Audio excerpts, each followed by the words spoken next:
कैसे हैं मेरे प्यारे बच्चों? तो आज हम लर्न करेंगे फ्रूट्स के नाम, वो भी उर्दू और इंग्लिश में। तो आइए चलते हैं और लर्न करते हैं फ्रूट्स के नाम। तो ये बनाना है यानी केला। उर्दू में इसे केला कहते हैं और इंग्लिश में बनाना। ये एप्पल है यानी सेब। उर्दू में इसे हम सेब कहते हैं और इंग्लिश में इसे हम एप्पल कहते हैं। ये पीयर है यानी नाशपाती। उर्दू में इसे नाशपाती कहते हैं और इंग्लिश में पीयर। ये ऑरेंज है यानी कीनू। उर्दू में इसे कीनू कहते हैं और इंग्लिश में ऑरेंज कहते हैं।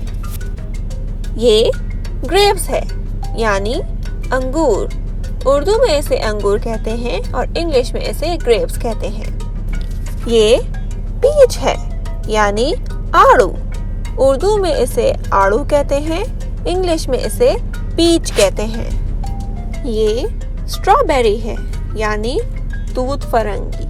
उर्दू में इसे तूत फरंगी कहते हैं और इंग्लिश में इसे स्ट्रॉबेरी कहते हैं। Welcome back my friends. मैं उम्मीद करती हूँ कि आज आपको मजा आया होगा।